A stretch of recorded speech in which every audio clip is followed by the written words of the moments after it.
కాబట్టి ఆమె యొక్క నమ్మకాన్ని బట్టి, ఆమె యొక్క విశ్వాసాన్ని బట్టి యేసుక్రీస్తునందు విశ్వాసముంచు ప్రతివారు చనిపోయినా గానీ తిరిగి లేపబడతారు. అనుమానమే లేదు అందులో. చనిపోయినా గానీ తిరిగి లేపబడతారు. యేసుక్రీస్తునందు విశ్వాసముంచి మృతి పొందిన వారందరి గురించి అసలు మనం బాధపడాల్సిన అవసరం లేదు. దిగులు పడాల్సిన అవసరత అంతకంటే లేదు. ఎందుకంటే దేవుడు వారిని తిరిగి లేపుతాడు. సజీవులుగా లేపుతాడు. అంత శక్తి సామర్థ్యం కలిగినటువంటి దేవుడాయన.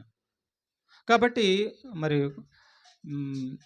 ఆమె పెద్దామె మరి దేవుని యందు విశ్వాసం ఉంచింది కాబట్టి, మరి నమ్మకం ఉంచింది కాబట్టి ఆమె మరి మృతి నొందింది. రేపు యేసుక్రీస్తు రెండో రాకడలో ఆమె యొక్క సమాధిని ఆయన తిరిగి లేపి ఆమెని యుగయుగాలు దేవుడు బ్రతికేటట్టుగా చేయగలడు. అది జీవగ్రంథంలో రాయబడినటువంటి మాటలు. ఆకాశమును భూమియు గతించును గాని దేవుడు చెప్పిన మాటలు అసలు గతించవు. అవన్నీ కూడా పళ్ళు కూడా తప్పకుండా నెరవేర్చబడతాయి. కాబట్టి యేసుక్రీస్తునందు విశ్వాసం ఉంచిన వారు చనిపోయినా కానీ తిరిగి లేపబడతారు అన్న వాక్యం మనం నమ్మాలి. అది పూర్ణ అంగీకారానికి యోగ్యమైనది. దీనికి యేసుక్రీస్తు వారు భూమి మీదకి వచ్చినప్పుడు తండ్రి అయిన దేవుడు యేసుక్రీస్తు వారిని భూమి మీదకు పంపించక ముందు కానీ, యేసుక్రీస్తు వారు భూమి మీదకు వచ్చినప్పుడు కానీ చనిపోయిన వారిని తిరిగి లేపాడు. చనిపోయిన వారిని ఆయన తిరిగి లేపాడు. నిరూపించి చూపించాడు. ఇదిగో చనిపోయిన వారు తిరిగి లేపబడతారు అని మరి నిరూపించి చూపించి కొంతమంది చనిపోయిన వారిని ఆయన తిరిగి లేపటం అనేది జరిగింది. ఎందుకంటే ఈనాడు ప్రపంచంలో రుజువు లేనిదే నమ్మరు. రుజువేంటి అని అడుగుతారు. రుజువు చూపించాలి. కాబట్టి దేవుడు రుజువులు చూపించాడు. రుజువులు చూపించి ఇదిగో ఈ రుజువులు చూశాను మీరు నమ్మండి అని చెప్పి రుజువులు చూపించాడు. ఇప్పుడు ఆ రుజువులు మనం వింటాం. దేవుడు తన గ్రంథంలో చూపించినటువంటి రుజువులు మనం వింటాం. కాబట్టి ఆ రుజువులు చూసైనా మనం దేవుడి యందు విశ్వాసం ఉంచాలి. ఈ 60-70 సంవత్సరాలు బ్రతుకు అనేది శాశ్వతం కాదు. గుర్తుపెట్టుకోవాలి మనందరం. ఈ 60-70 సంవత్సరాల బ్రతుకు అనేది శాశ్వతం కాదు. మన కళ్ళ ముందు ఎంతమంది రాలిపోయారో మనందరూ తెలుసు. మన కళ్ళ ముందే పెరిగారు, మన కళ్ళ ముందే పుట్టారు, మన కళ్ళ ముందే పెరిగారు. మరి ఆ కాలంలో చనిపోయిన వారు కొందరైతే, మరి 60-70 సంవత్సరాలకు చనిపోయిన వారు మరికొందరు. అలాగా మనకంటే ముందు పుట్టి పెద్దవారై చనిపోయిన వారు మన కళ్ళ ముందు ఎంతమందో చనిపోయారు. వీరు చనిపోయినప్పుడు మరి ఈ భూమి మీద నుంచి ఏమైనా తీసుకెళ్లారంటే ఏమీ తీసుకెళ్ళలేదు. రేపు మనం కూడా చనిపోతాం, ఏం కూడా తీసుకొని వెళ్ళం. అంటే ఈ 60-70 సంవత్సరాల జీవితం అనేది శాశ్వతం కాదు. మనిషి అన్నటువంటి వ్యక్తి ఇద్దరు. మనిషి అంటే ఇద్దరు అని అర్థం గుర్తుపెట్టుకోవాలి. ఒకటి శరీరము, 2 ఆత్మ. ఆత్మ శరీరం కలయికే మనిషి. కాబట్టి శరీరం అయితే మట్టిలో కలిసిపోయింది. శరీరంలో నుంచి వచ్చినటువంటి ఆత్మకి బ్రతుకుంది. అర్థమవుతుందా? శరీరంలో నుంచి వచ్చినటువంటి ఆత్మకి బ్రతుకుంది. ఈ ఆత్మ ఎక్కడి నుంచి వచ్చిందంటే దేవుడిలో నుంచి మరి తల్లి గర్భంలోకి ప్రవేశించి తల్లి గర్భంలో శరీరాన్ని ధరించుకొని భూమి మీదకి వచ్చింది ఈ ఆత్మ. ఈ శరీరంలో ఉన్నంతకాలం ఈ 60-70 సంవత్సరాల కాలం ఈ శరీరంలో ఉండిద్ది. ఈ శరీరాన్ని విడిచిపెట్టిన తర్వాత మరలా అది దేవుడి దగ్గరికి వెళ్ళాలి ఆత్మ. అందుకే నరులారా తిరిగి రాండని దేవుడు సెలవిచ్చాడు. ఆహ్వానం, మరణం ద్వారా ఆహ్వానం పలుకుతున్నాడు.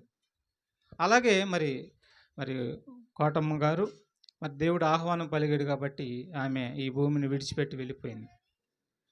కానీ ఏ భూమి అయితే ఆమెని మరి శరీర భూస్థాపన చేయబడిందో అదే భూమిలో నుంచి ఆమెను దేవుడు తిరిగి లేపుతాడు. ఇది నమ్మదగినది, ఇది నమ్మాలి, ఇది నిజం. లేపుతాను అనటానికి బైబిల్లో చాలా గుర్తులు చూపించాడు, చాలా ఆధారాలు చూపించాడు, చాలా సాక్ష్యాలు చూపించాడు. దేవుడు లేపుతాడా? లేపుతాడు. భయపడాల్సిన అవసరం లేదు. మరణానికి అవసరం లేదు. ఎందుకంటే మనం సజీవులమి. మరణానికి అసలు భయపడాల్సిన అవసరం లేదు. చనిపోయినా దేవుడు తిరిగి లేపుతాడు. భయపడాల్సిన అవసరం లేదు.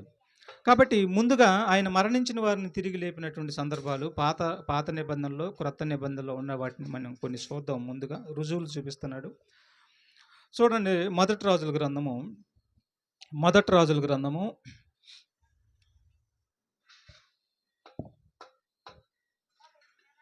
17 అధ్యాయము 22వ వచనాన్ని ముందుగా మనం చదువుకుందాం. మొదటి రాజుల గ్రంథము 17 అధ్యాయము 22వ వచనం.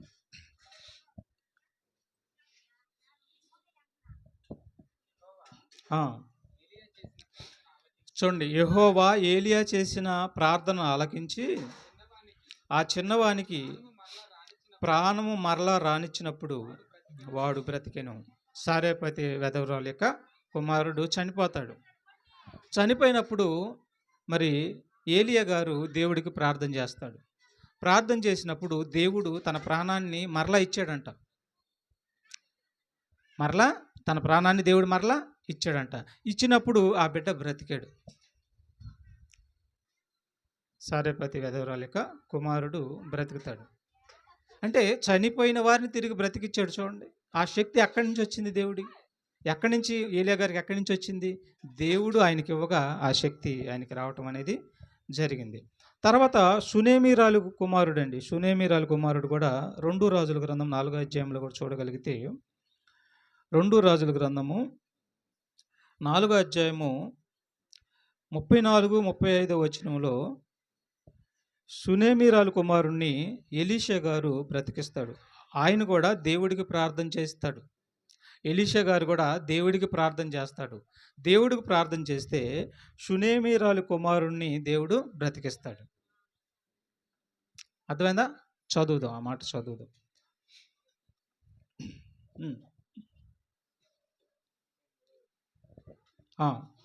33 నుంచి 2 రాజుల గ్రంథం 4వ అధ్యాయం 33 నుంచి 35 వరకు. ఎలీషా ఇంటజొచ్చి బాలుడు మరణమయుండి తన మంచము మీద పెట్టబడి ఉండుట చూసి తానే లోపలికి పోయి వారు ఇద్దరు లోపల ఉండగా తలుపు వేసి యెహోవాకు ప్రార్థన చేసి మంచం మీద ఎక్కి, చూడండి, మంచం మీద ఎక్కి ప్రార్థన చేశాడు దేవుడికి. బిడ్డ చనిపోయాడు. ఆ బిడ్డ ఉన్న మంచం మీద ఈయన కూడా మరి ఎక్కి తండ్రి అనే దేవుడికి ప్రార్థన చేశాడు.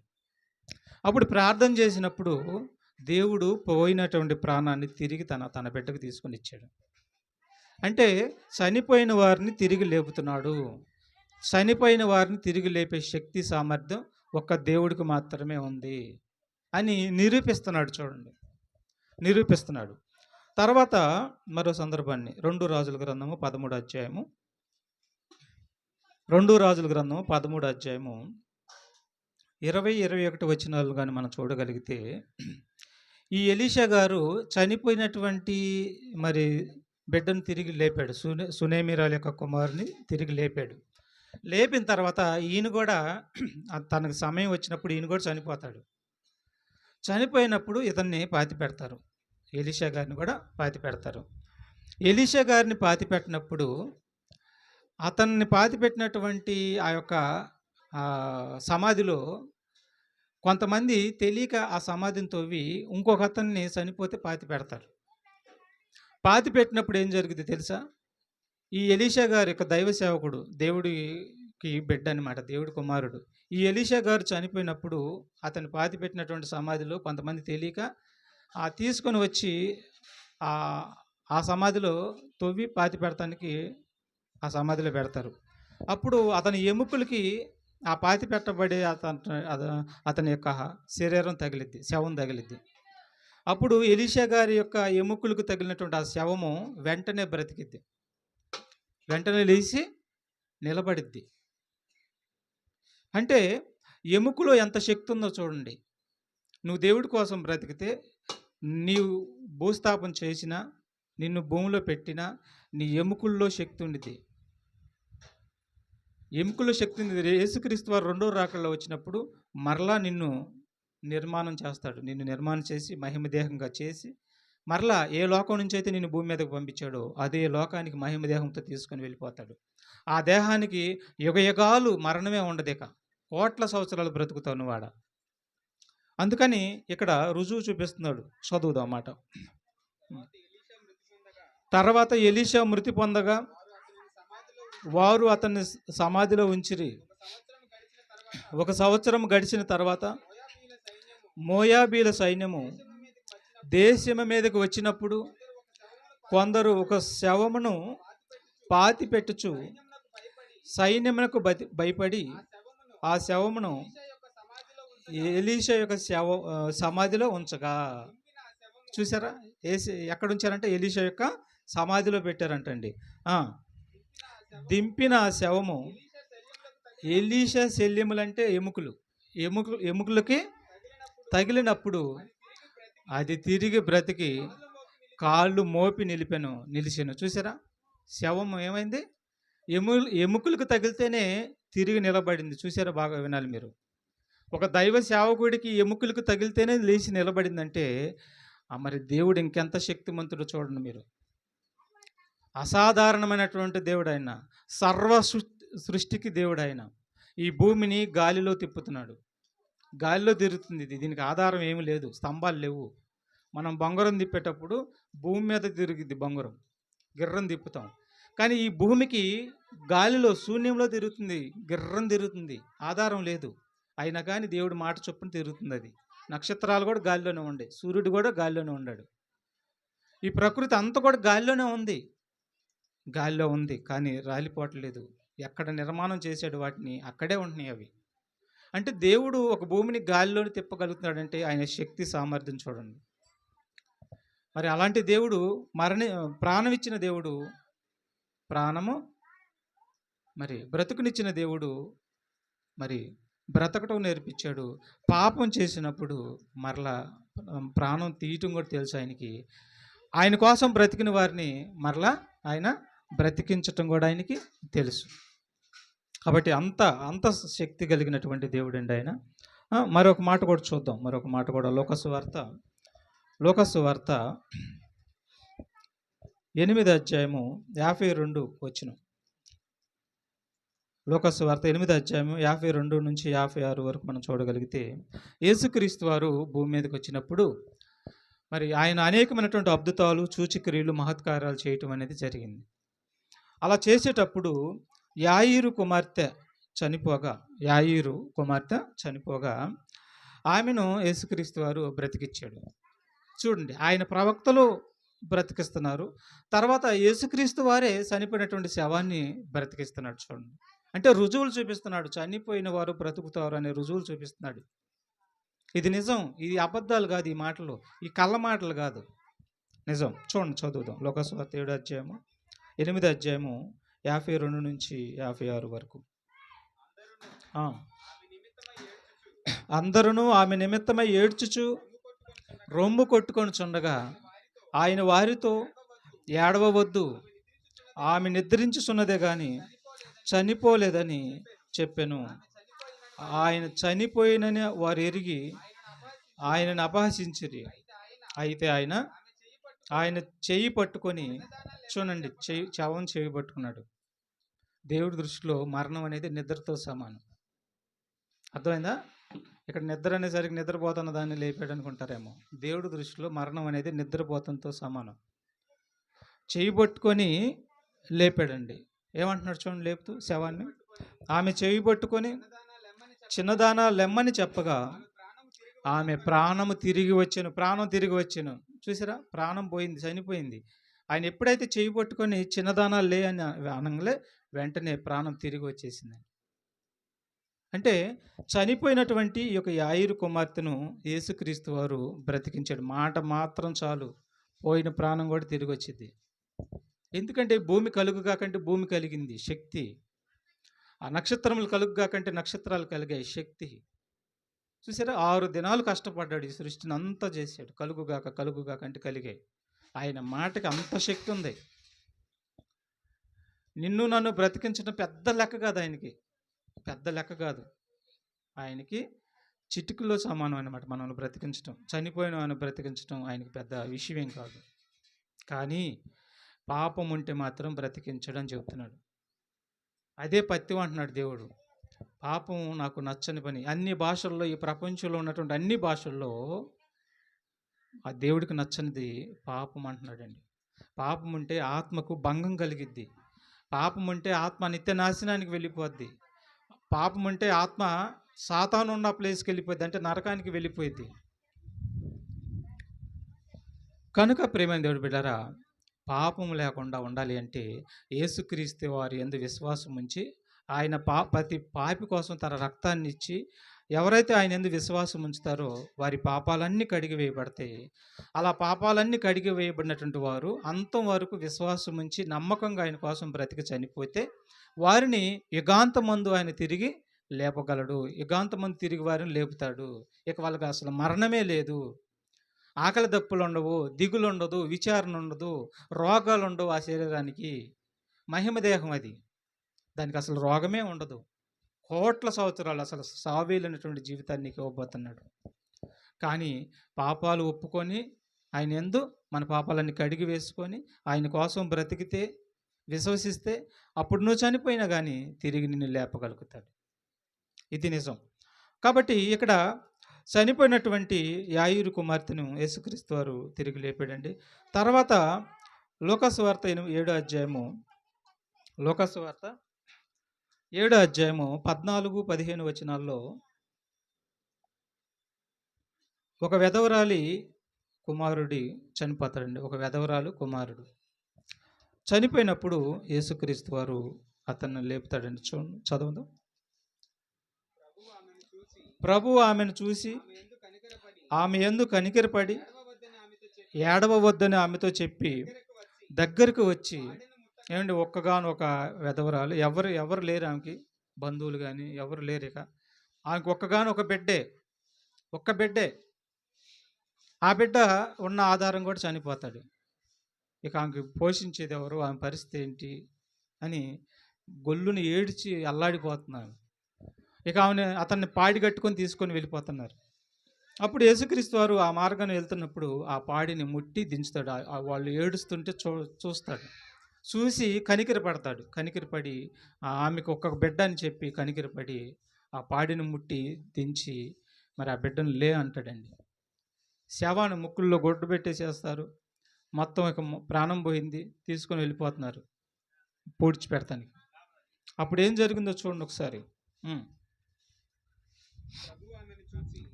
ప్రభు ఆమెను చూసి ఆమె యందు కనికరపడి ఏడవవద్దని ఆమెతో చెప్పి దగ్గరకు వచ్చి పాడెను ముట్టగా మోయుచున్నవారు నిలిచిరి.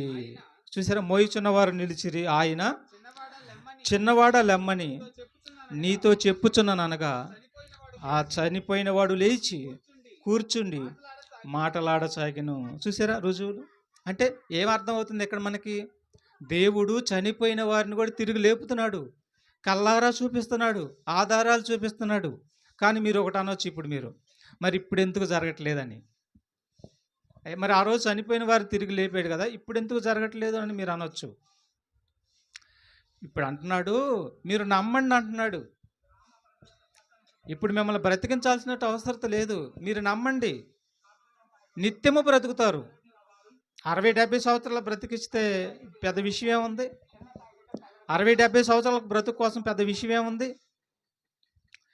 మీరు నమ్మండి, అసలు మీకు సావేలేని జీవితాన్ని ఇస్తానంటున్నాడు, మృతుల్లోనే తిరిగి లేపుతానంటున్నాడు. అది నమ్మి తీరాలి, మనం విశ్వసించాలి ఆ మాటను మనం.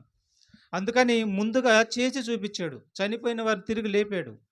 నా యందు విశ్వాసం ఉంచిన వాడు చనిపోయినా కానీ తిరిగి లేపబడతాడు. ఈ మాటను నమ్మితే చాలు మనం. ఎప్పుడైతే యుగాంతం జరిగిద్ది, ఈ సృష్టిని అంతా కూడా ఆయన మరి కాల్చబోతున్నాడు. ఈ సృష్టి అంతా కూడా లయమైపోద్ది, మహావేండ్రంతో తగలబడిపోద్ది ఆయన రెండో రాకల్లో వచ్చినప్పుడు. అప్పుడు భూమి మీద క్రీస్తు కోసం బ్రతికిన వారు, పరిశుద్ధులుగా నీతిమంతులుగా ఎవరైతే బ్రతుకుతారో వారిని ఈ భూమిని బద్దలు చేసుకుని బయటకు తీసుకుని వస్తాడు. వారి ఆ దేహాలని మరలా సమకూర్చి మహిమ దేహంగా ఆ దేహాలను మార్చి తీసుకొని తండ్రి అనే దేవుడికి అప్పగిస్తాడండి. ఇక ఆ దేహానికి మరి సావు లేదు. ఆ దేహం ఎలా ఉంటుందో మీకు చెప్పాలి. యేసుక్రీస్తు వారు 12 మంది తిరిగి లేచిన తర్వాత 12 మంది శిష్యులు మేడగదిలో ఉన్నప్పుడు ఆ దేహము యేసుప్రభు మహిమ దేహంగా తిరిగి లెగుస్తాడు. లేచినప్పుడు తలుపులో నుంచి వచ్చేసేస్తాడు. అంటే ఇప్పుడు తలుపు ఉంది కదా, ఆ తలుపులో నుంచి దాటుకొని వెళ్ళిపోద్ది ఆ దేహం. ఆ దేహానికి ఈ ప్రకృతి అడ్డం ఉండదు. ఇక అలాంటి దేహాన్ని మనకి ఇవ్వబోతున్నాడు.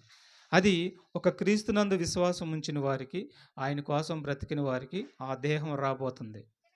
ఇప్పుడు దొడ్ల కోటమ్మ గారు విశ్వాసం మరి ఆయన యందు నమ్ముకుంది కాబట్టి, విశ్వాసం ఉంచింది కాబట్టి, ఆమె విశ్వాసాన్ని బట్టి, ఆమె నమ్మకాన్ని బట్టి, ఆమెను దేవుళ్ళో బ్రతికిన బ్రతుకును బట్టి దేవుడు ఆమెకి బ్రతికినట్లు 100% దేవుడి కోసం ఆమె విశ్వాసం దేవుడికి ఇష్టమైన ఎడల ఆమెను రేపు రెండో రాకడలో తిరిగి లేపబోతున్నాడు. మనల్ని కూడా తిరిగి లేపుతాడు ఆయన. ఈ మాట మనం నమ్మాలి. అందుకే ఇవన్నీ కూడా ముందు మనకి చూపిస్తున్నాడు. తర్వాత యోహాను సువార్త 11 అధ్యాయము 17 వచనంలో మనం చూడగలిగితే, ఇక్కడ లాజరు అనేటటువంటి ఒక ఆయన ఉంటాడు. ఈ లాజరు గారు మరి రోగి అయ్యి రోగం వచ్చి చనిపోతాడు. చాలామంది ఏమంటారంటే, యేసు ప్రభు నమ్ముకుంటే రోగం ఎందుకు తగ్గాలి, యేసు ప్రభు నమ్ముకుంటే రోగం ఎందుకు వచ్చింది, యేసు ప్రభు నమ్ముకుంటే బాధలు ఎందుకు వచ్చాయి, వీటి గురించే ఆలోచిస్తున్నారు. కానీ యేసు ప్రభు నమ్ముకుంటే యుగయుగాలు జీవిస్తారు అనే మాటను ఆలోచించరు. సరే, యేసు ప్రభు నమ్మవు, యేసు ప్రభు నమ్మకుండా ఉంటే నీ రోగం ఏమైనా తగ్గిద్దా, నీ మరణం ఏమైనా రాకుండా ఆగిద్దా? లేదు. నమ్మకపోయినా చనిపోతాం, నమ్మకపోయినా రోగం అనేది మరి మనం బిళ్ళలేసుకోవాల్సిందే. నమ్మకపోయినా జరుగుతుందిగా.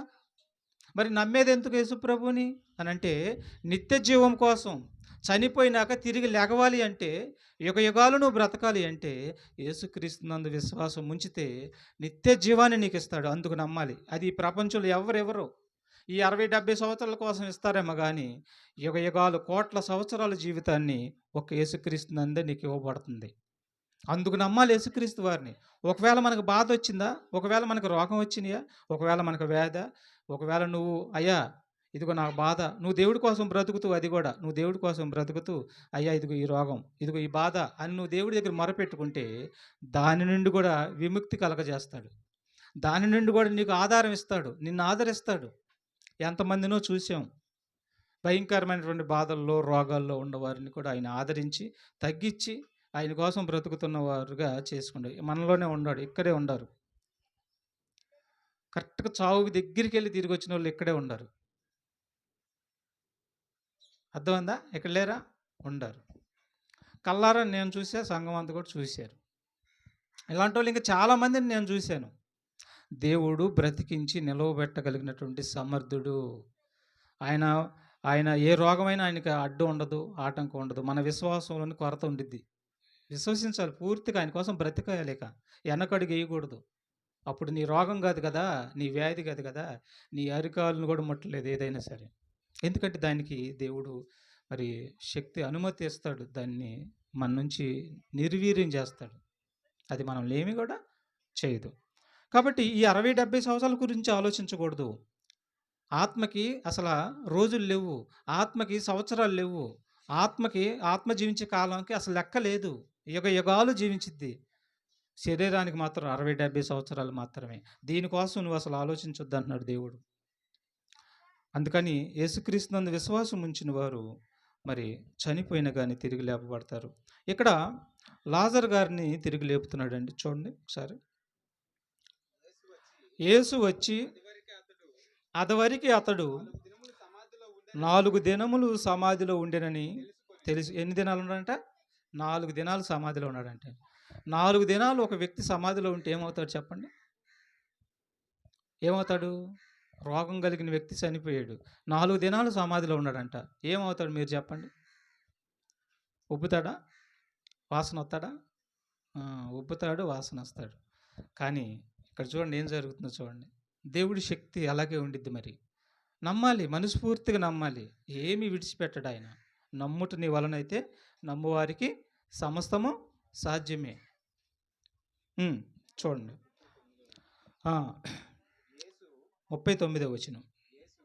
యేసు రాయి తీసివేయుడని చెప్పగా చనిపోయిన వాని సహోదరియగు మార్త, ప్రభువా అతడు చనిపోయి 4 దినములైనది కనుక ఇప్పటికీ, అదిగో చూసారేమంటున్నాడు, ఇప్పటికి ఏం కొడుతుందంట? వాసన కొట్టునని ఆయనతో చెప్పాను. అందుకు యేసు, అదిగో వినండి, మీరందరూ కూడా నమ్మాలి ప్రియమైన దేవుడి బిడ్డలారా. అపనమ్మకం ఉండకూడదు. అపనమ్మకం ఉంటే చాలా బాధ. అది దేవుడు ఇష్టపడరు అసలు. అపనమ్మకం కాదు, నమ్మకం. ఇక నమ్మకం అంతే. చనిపోయినంత వరకు నమ్మకం ఉంచేసేయాలి అంతే. తగ్గిద్దో లేదు, బిడింగ్గా, డౌట్గా, ఇవన్నీ వేస్ట్. ఇట్లా ఉండకూడదు. పూర్తిగా నమ్మేసేయాలి, అంతే. భారం ఆయన మీద వేసేయాలి. చూడండి ఏమంటుందో, నీవు నమ్మిన ఎడల దేవుని మహిమ చూతువని నీతో నేను చెప్పలేదా అని ఆమెతో నేను. అంతటి వారు ఆ రాయి తీసివేసి యేసు కనులు పైకెత్తి, తండ్రి, నీవు నా మనవి వినినందున నీకు కృతజ్ఞతాస్తుతులు చెల్లించుచున్నాను. నువ్వు ఎల్లప్పుడూ నా మనవి వినుచున్నావని నేను ఎరుగుదును గాని నీవు నన్ను పంపితువని, చూడండి, నీవు నన్ను పంపితువని చుట్టూ నిలిచి ఉన్న ఈ జనసమూహము నమ్మునట్లు వారి నిమిత్తమై ఈ మాట చెప్పితిన నేను. ఆయన అలాగూ చెప్పి లాజరు బయటికి రమ్మని, ఏమంటే చూడండి, సమాధిలో పెట్టాడు. 4 రోజులైంది. మరి ఆమె సహోదరి ఏమంటుంది, కుళ్ళిపోతాడని చెప్తుంది. అప్పుడు ఏమంటున్నాడు యేసుక్రీస్తు, నమ్ముట నీ వలనైతే నమ్ము వారికి సమస్తము సాధ్యమే, దేవుడి మహిమను చూస్తామని చెప్తున్నాడు. అప్పుడు రాయి తొలిపించమంటాడు. తొలిపించిన తర్వాత పిలుస్తున్నాడు. ఏమని పిలుస్తున్నాడు, లాజరు బయటికి రమ్మని బిగ్గరగా చెప్పగా చనిపోయిన వాడు కాళ్ళు చేతులు, ఏమండి, కాళ్ళు చేతులు ఏ వస్త్రంతో చుట్టారు? ప్రేత వస్త్రం అండి, తెల్లటి కోరా గుడ్డ అంటారు. ఆ గుడ్డతోటి కాళ్ళు, అరికాళ్ళు మొదలు మొత్తం నడినెత్తి వరకు చుట్టేసేస్తారు. చుట్టేసి ఊపిరి ఆడకుండా బిగిచేసేస్తారు. బిగిచేసి సమాధిలో పెట్టేసేస్తారు. ఇక పిలిచాడు, లాజరు బయటికి రా అని పిలిచినప్పుడు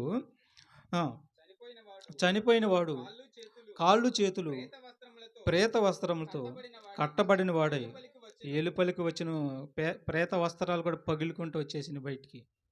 తర్వాత వాళ్ళు ఓడదీస్తారు శుభ్రంగా. చూసారా, దేవుడి శక్తి అండి ఇది. దేవుడి శక్తి, సామర్థ్యం అది. ఆయనకి అసాధ్యమైనది కానీ ఎదురు కానీ ఈ ప్రపంచంలో ఏది లేదు. అంత గొప్ప దేవుడు అనమాట.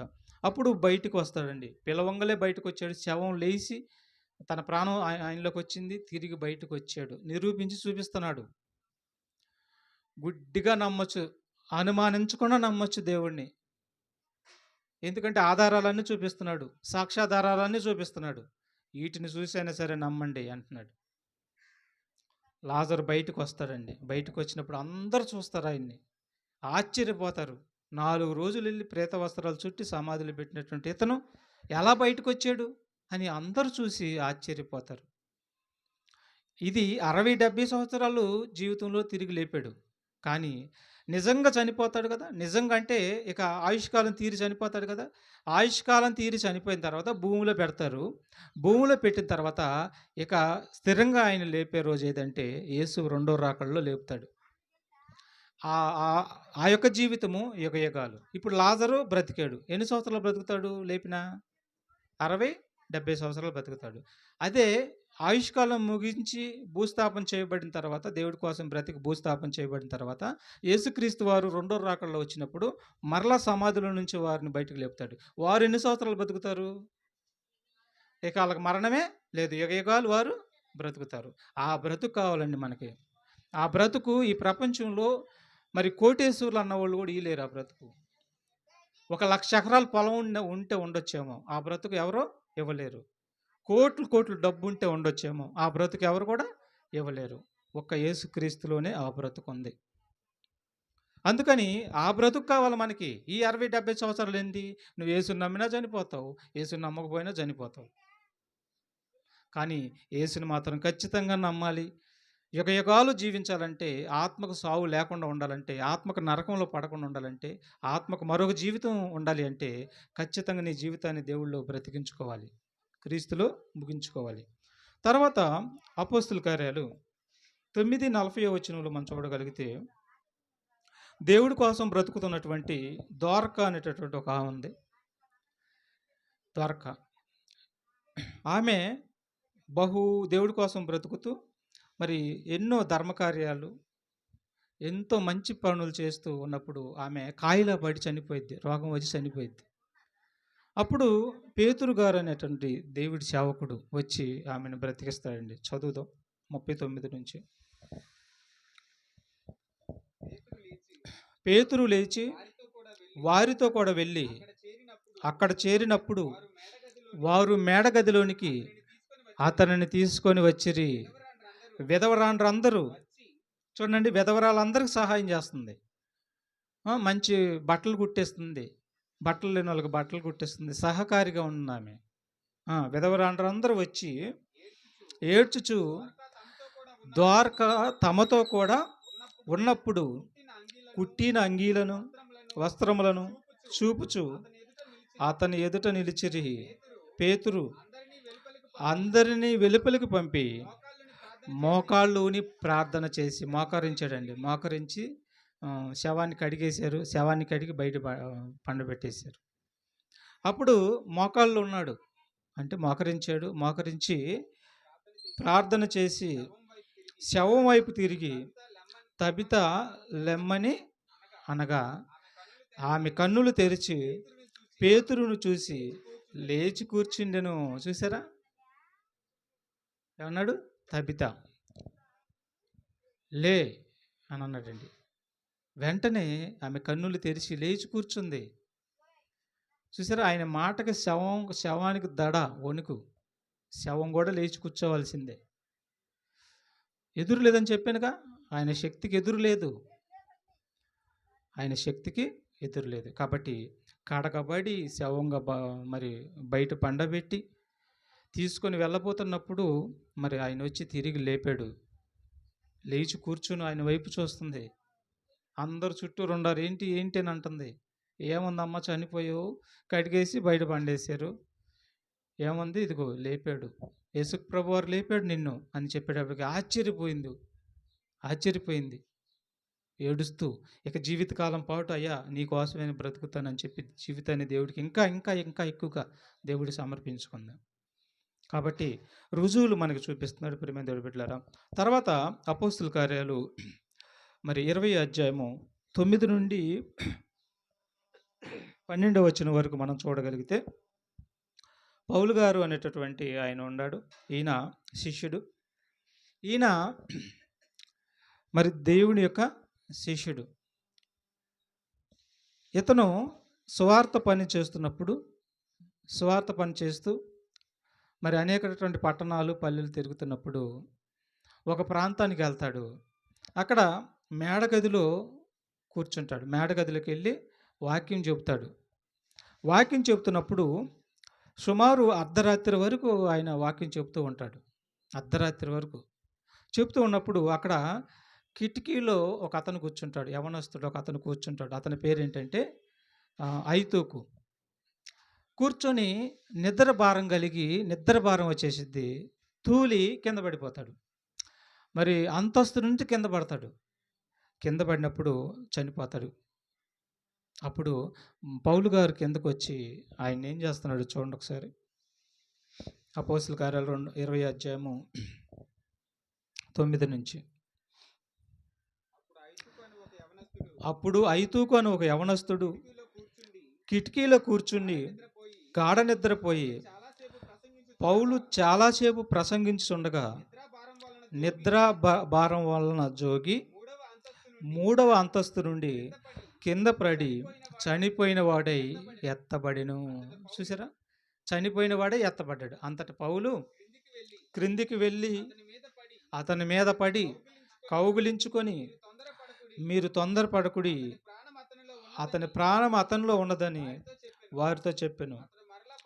అతడు మరలా పైకి వచ్చి రొట్టె విరిచి పుచ్చుకొని తెల్లవారి వరకు విస్తారంగా సంభాషించి బయలుదేరాను. చూడండి, వారు బ్రతికినటువంటి ఆ చిన్నవారిని తీసుకొని వచ్చినప్పుడు చూసారా, విశేషమైన ఆదరణ కలిగిన. అంటే బ్రతికేనా అన్నాడు. బ్రతికేనా అంటే చనిపోయాడు. చనిపోయినటువంటి ఐతూకుని పౌలు గారు బ్రతికించాడు. చూడండి, యేసుక్రీస్తు వారి శిష్యులకి అంత శక్తి ఉంది. పాత నిబంధనల ప్రవక్తలకి అంత శక్తి ఉంది. వీరందరిని పంపించినటువంటి సృష్టికర్త అటువంటి దేవుడికి ఇంకెంత శక్తి సంబంధి, వారి శక్తే వీళ్ళకి ఇచ్చాడు ఆయన. ఒక శక్తి ఇచ్చి పంపిస్తేనే అంత శక్తి ఉంటే సర్వశక్తిమంతుడైనటువంటి దేవుడు ఇంకెంత శక్తిమంతుడో చూడండి. కాబట్టి దేవుడు ఎంతో గొప్ప శక్తిమంతుడు ప్రియమైన బిడ్డలారా. తర్వాత మొదటి కొరింథీ పత్రిక 15 అధ్యాయము 20వ వచనాన్ని కూడా మనం చదువుదాం. మొదటి కొరింథీ పత్రిక 15 అధ్యాయము 20వ వచనం.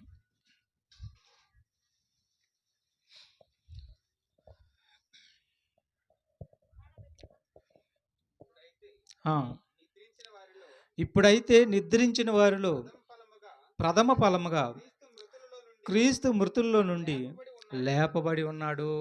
చూసారా, ఇప్పటి వరకు పాత నిబంధనలు ఉన్నటువంటి చాలామందిని తిరిగి లేపాడు తన దాసుల ద్వారా, తన ప్రవక్తల ద్వారా. అలాగే క్రొత్త నిబంధనకు వచ్చేసరికి తన శిష్యుల ద్వారా తిరిగి చాలామందిని చనిపోయిన వారిని తిరిగి లేపాడు. తర్వాత యేసుక్రీస్తు వారు చనిపోయిన వారిని చాలామందిని తిరిగి లేపాడు. తర్వాత యేసుక్రీస్తు వారు కూడా దేవుడి కోసం బ్రతికి తిరిగి లెగుతాడండి. యేసుక్రీస్తు వారు కూడా దేవుడి కోసం బ్రతికి తిరిగి లెగుస్తాడు. రుజువు చూపిస్తాడు.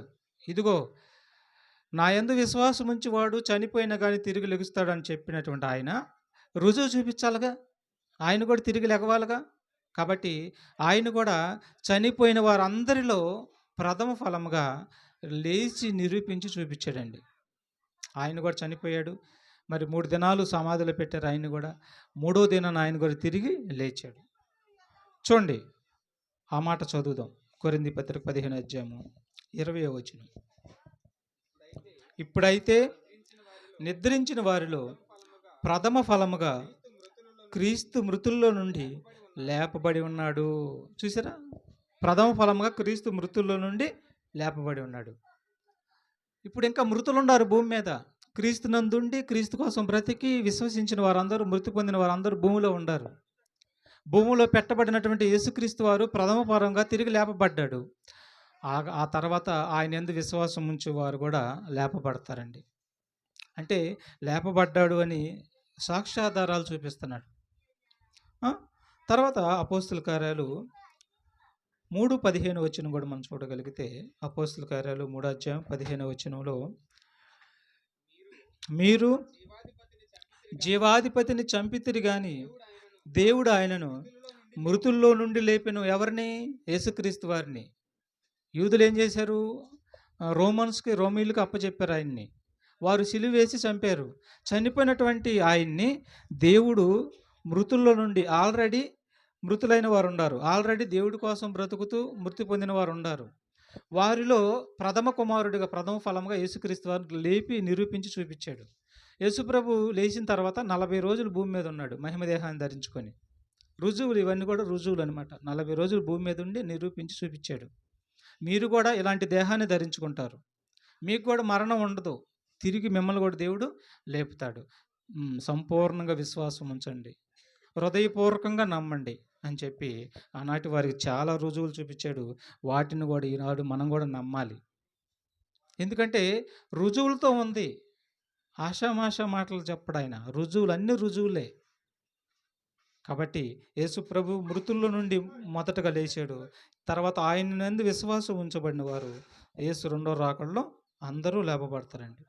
ఆ మాట ఒకసారి మొదటి కొరింథీ పత్రికలోనే 15 అధ్యాయం 4వ వచనం చూద్దాం. 4వ వచనం, మొదటి కొరింథీ పత్రిక 15 4వ వచనం.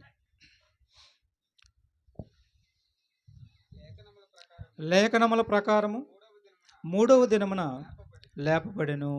చూసారా, లేఖనముల ప్రకారం 3వ దినమున లేపబడెను. ఆయన యందు విశ్వాసం ఉంచి వారు కూడా లేపబడతారు. అదే 15 అధ్యాయంలో 52వ వచనం చూడండి ఒకసారి. 52వ వచనం. ఇదిగో, మీకు ఒక మర్మము తెలుపుచున్నాను, మనమందరము నిద్రించము గాని నిమిషములో ఒక రెప్పపాటున కడబోర మ్రోగగానే మనమందరము మార్పు పొందుదుము. బోర మ్రోగును, అప్పుడు మృతులు అక్షయులుగా లేపబడుదురు. మనము మార్పు పొందుదుము. క్షయమైన ఈ శరీరము అక్షయతను ధరించుకొనవలసి ఉన్నది, మత్స్యమైన ఈ శరీరము అమర్త్యతను ధరించుకోవలసి ఉన్నది. చూసారా, అంటే ఈ మత్స్యమైనది అంటే ఇది కుళ్ళిపోయిద్ది, చీకిపోయిద్ది. సీకిపోయినటువంటి ఈ శరీరం మీద మరలా అమర్త్యత అంటే సీకిపోయినటువంటి దేహాన్ని ధరించుకోవాల్సి ఉందంట. యేసు ప్రభు రెండో రాకడలో వచ్చినప్పుడు అప్పటికి భూమి మీద ఉన్నవారి రూపం మారిపోయిద్దంట. ఆ! అంతకుముందు చనిపోయి భూమిలో పెట్టబడిన వారి యొక్క రూపము అమర్త్యతను ధరించుకుంటారంట వాళ్ళు. మహిమ దేహాన్ని ధరించుకొని ఇక ఆయన్ని ఎదుర్కొంటారంట. కాబట్టి మనము మృతుల నుండి లేపబడవలసి ఉన్నది. అమర్చితమైనటువంటి శరీరాన్ని ధరించుకోవాల్సి ఉంటుంది అని అంటున్నాడండి. అంటే ఆత్మకి మహిమ దేహం ఉంది, నాశనం కాని శరీరం ఉంది. దానికి ఎప్పుడు ఇక నాశనం ఉండదు. ఈ 60-70 సంవత్సరాల శరీరానికి మాత్రం ఖచ్చితంగా కుళ్ళిపోద్ది, నాశనం ఉంది. కానీ కుళ్ళిపోయినటువంటి శరీరాన్ని లేపే శక్తి, లేపే రోజు ఒక రోజు రాబోతుంది. కుళ్ళిపోయిన తర్వాత భూమిలో కలిసిపోద్ది అది. కానీ కణాలు ఉంటాయి, కణాలు. ఈ కణాలు భూమిలోనే ఉంటాయి. నీ తాలూకు కణాలన్నీ నువ్వు కాల్చినా, భూమిలో పాతి పెట్టినా నీ తాలూకు కణాలన్నీ ఆ భూమిలోనే ఉంటాయి. భూమిలో ఉన్న కణాల ద్వారా నిన్ను లేపుతాడు తిరిగి ఆయన. కాబట్టి నా మాట నమ్మదగినదండి. తర్వాత యెహెజ్కేలు గ్రంథంలో కూడా మనం మాట చూడగలిగితే, యెహెజ్కేలు గ్రంథం మరొక రుజువుని ముందుగానే ప్రవక్తల ద్వారా తెలియపరిచాడు. ఆ రుజువును కూడా మరి ఆనాడు ఇశ్రాయేలుకి చూపించటం జరిగింది. దీన్ని కూడా మనం నమ్మాలి ప్రియమైన బిడ్డలారా. యెహెజ్కేలు గ్రంథం 37 అధ్యాయము 3-6 వరకు మనం చదువుదాం.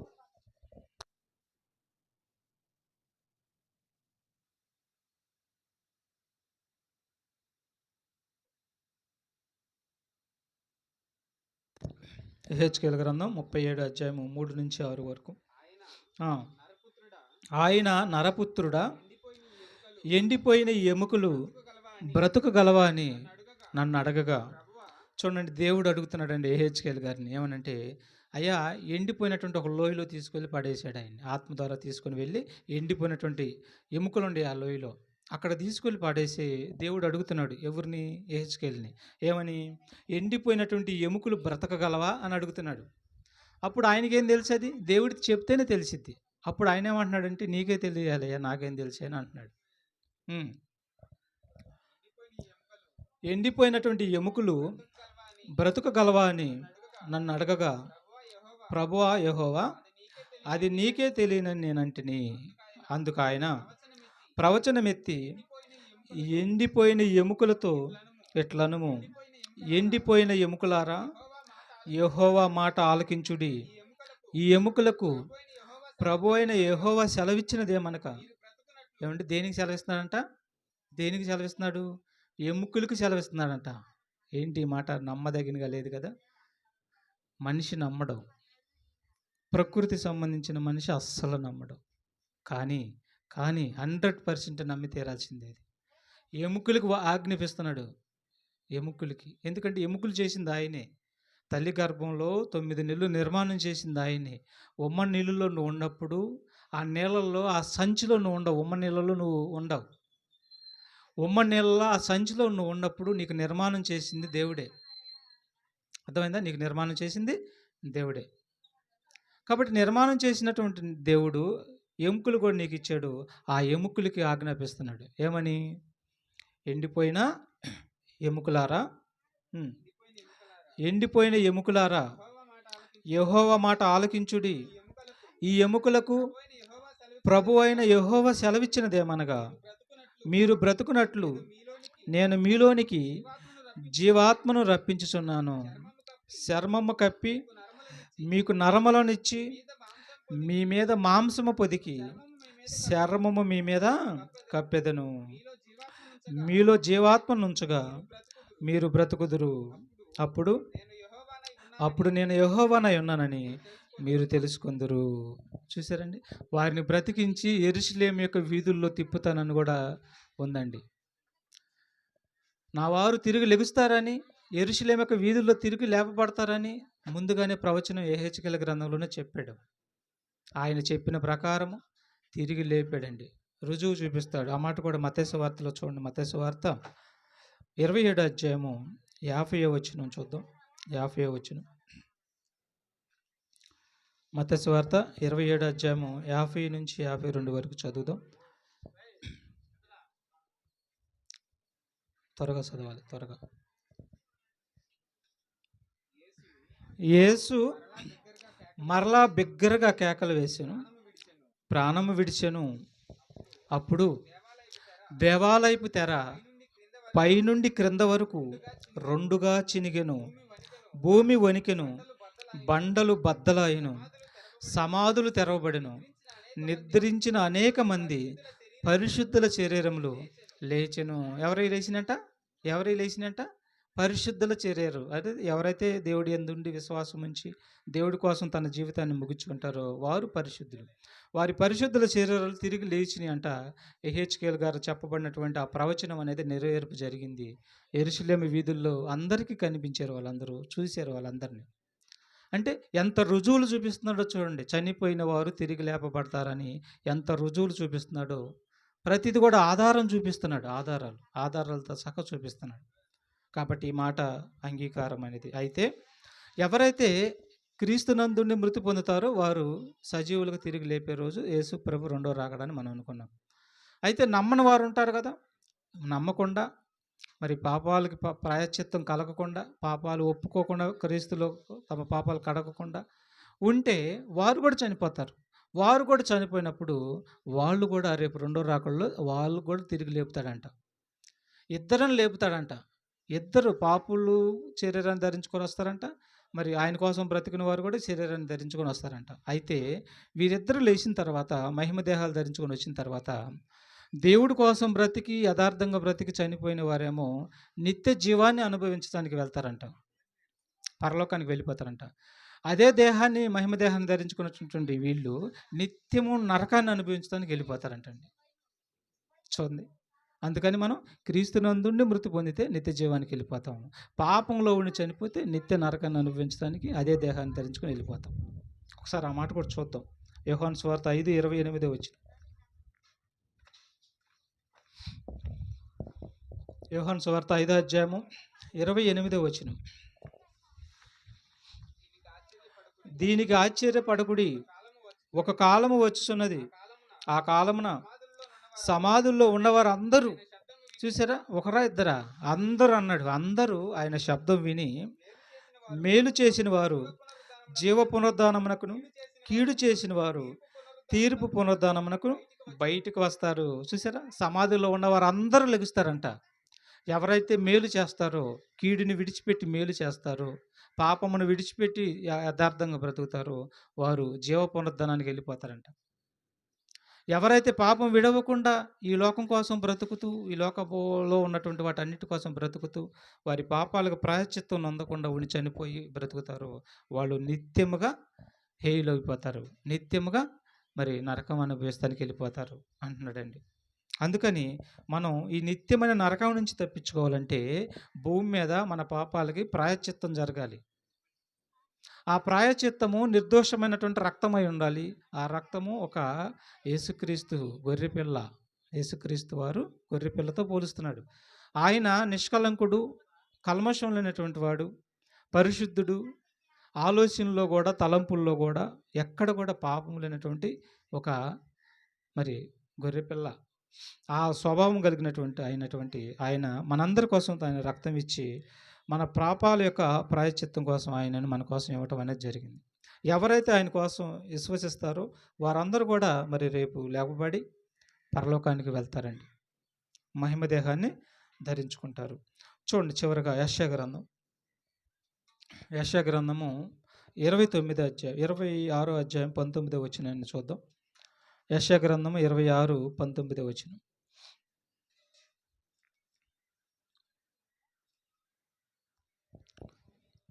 యెషయా గ్రంథం 26:19 వచనాన్ని మనం చూడగలిగితే, మృతులైన నీ వారు బ్రతుకుదురు, నా వారి శవములు సజీవములగును. చూసారేమన్నాడు?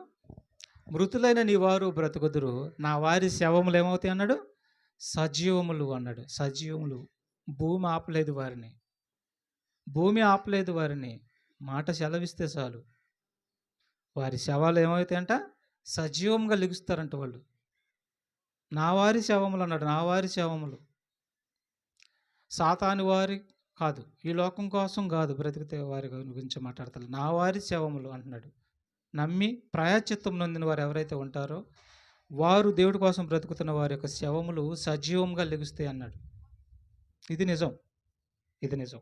తర్వాత ప్రకటన గ్రంథము 20:13 వచనం కూడా మనం చూడగలిగితే, ఎక్కడైతే మనుషులు చనిపోతారో, ఎక్కడైతే మనుషులు చనిపోతారో అక్కడ ఈ ప్రకృతిలో ప్రతి మనిషి ఈ ప్రకృతిలో కాబట్టి ఈ భూమి మీద కాబట్టి చనిపోయినటువంటి ఏ స్థలంలోనైతే చనిపోతారో ఆ స్థలంలో నుండి మరి భూమి ఈ ప్రకృతి వారిని అప్పగించాలంట.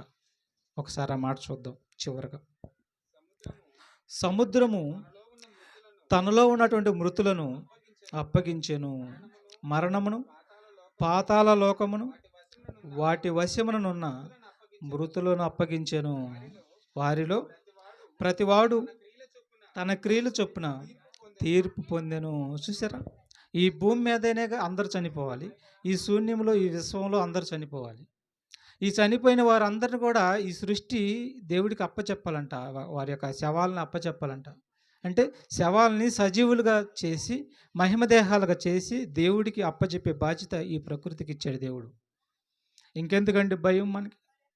ఇంకెందుకండి మరణానికి భయపడాల్సిన అవసరం లేదు. చివరిగా మాట చూద్దాం. మొదటి కొరింథీ పత్రిక 6వ అధ్యాయం 14వ వచనాన్ని మనం చూద్దాం. మొదటి కొరింథీ 6:14 వచనం.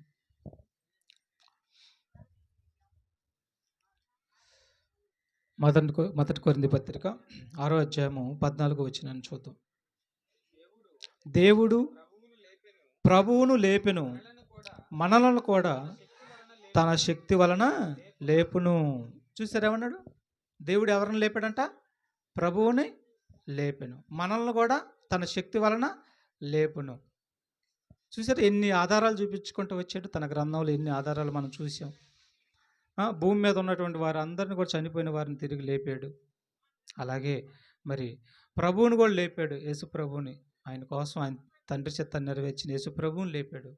ఇదిగో నిన్ను కూడా లేపుతాను అంటున్నాడు, మనల్ని కూడా లేపును అంటున్నాడు.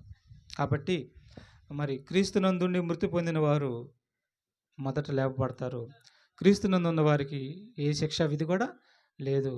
వారికి మరొక దేహం ఉంది, మరొక జీవితం ఉంది.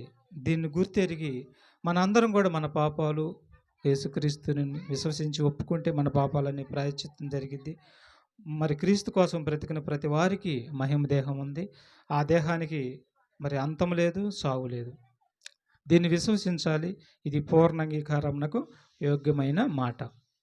మనందరం నమ్ముదాం, నమ్మి విశ్వసిద్దాం.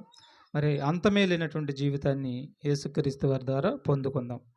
మరి అలాగే మరి దొడ్ల కోటమ్మ గారు మరి విశ్వసించింది కాబట్టి, నమ్మింది కాబట్టి, రేపు ఆమె విశ్వాసాన్ని బట్టి రేపు ఆమెను కూడా దేవుడు లేపబోతున్నాడని మనం అందరం నమ్ముదాం. నమ్మిన వారందరిని కూడా ఆయన అలాగే లేపుతాడని మరి విశ్వసిద్దాం. ప్రార్థన చేసుకుందాం.